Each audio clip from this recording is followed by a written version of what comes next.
So remember when we said Kirk Cousins is like our little brother where only we can pick on him, no one else can? If anyone else tries to pick on him, they get their ass whooped. Well, it's time to pick on little brother again today. So question, is Kirk Cousins' contract tradable or cuttable after this season? Right, so Kirky did waive his famous no trade clause when he signed his 2-year, $66 million fully guaranteed extension. So that's a bit of a sunk cost. But could he be moved after the season? And we talked about, well, San Francisco, obviously, they should not be sold on Jimmy Garoppolo because he's not that good of a quarterback. Of course, Kyle Shanahan and Kirk Cousins go way back like chiropractic. Kyle Shanahan is the reason why Washington drafted Kirk Cousins in the first place. So could that be a spot? Maybe the Niners stay competitive this year. They find out Jimmy G's not the guy, and then they're like, all in, we're getting Kirk. Because we've talked about respect. If the Niners had Kirk Cousins in the Super Bowl last year against the Chiefs, I think the Niners win. Like Kirk Cousins hits that throw, that skinny post to Emmanuel Sanders 9 times out of 10. Like he does that in his sleep. Jimmy Garoppolo cannot do that. So, but let's say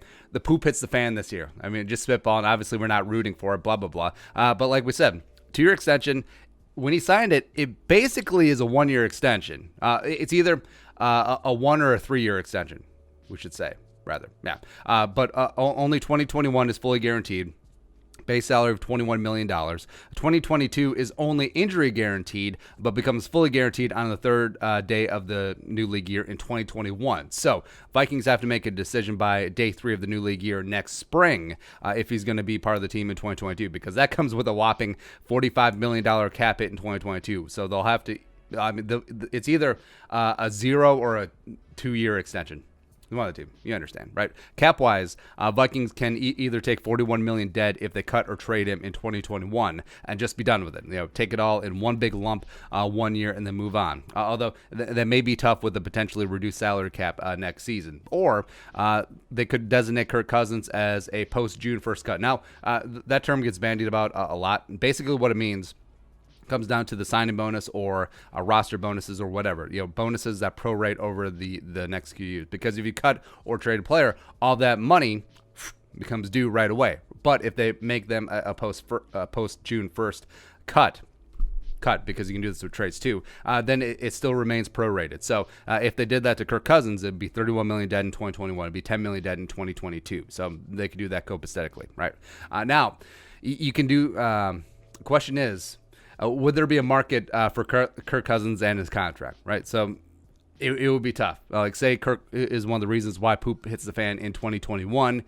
Maybe not. So maybe the Vikings would be looking just to cut him because, like we said, if he's on the roster in 2021, he's going to be here in 2022 just because of the way that the contract is structured, where 2022 becomes fully guaranteed third day of the new league year in 2021. Now, you would think that most teams in need of a quarterback would just look to the draft instead of giving up draft capital and then spending buku dollars for a then to be 33-year-old quarterback, right? But I don't know, if you're a team like the Niners and you can get out from under Jimmy Garoppolo's contract pretty easily, and you feel like you're just one little lemon squeeze, one little piece away, and then maybe they think that they could do that, right? But if the Vikings go down that road, it may have to be a Brock Osweiler situation, where when he was traded from the Texans to the Browns in 2017, Texans sent Osweiler a 6th-rounder and future 2nd-rounder to the Browns for a 4th-rounder, right? So you basically gave up more draft capital for a team to take on some of that cap liability. They worked that out, where it was one of the first times ever where salary cap space became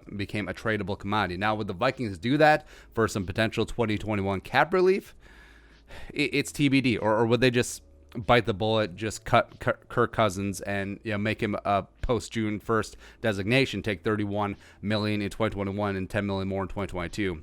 I don't know. But like I said, poop indeed hits the fan this year. I could see the Vikings drafting quarterback high, looking at potentially Trevor Lawrence, looking at Trey Lance, looking at Justin Fields, looking at, Tanner Morgan, Brock Purdy, whoever really rises up in next year's quarterback class. And then maybe if they did that, if that is the plan, I don't see a Pat Mahomes, Alex Smith type situation, because like we said, if Kirk Cousins on the roster 2020, he's going to be here 2022, because like we said, that cap hit becomes fully guaranteed $45 million in 2022. So like we said, this year is big. This year is big because I think that the way that his 2-year extension is structured, it's either a 0-year extension or it's a 2-year extension. So if he's here next year, he's going to be here 2 years from now.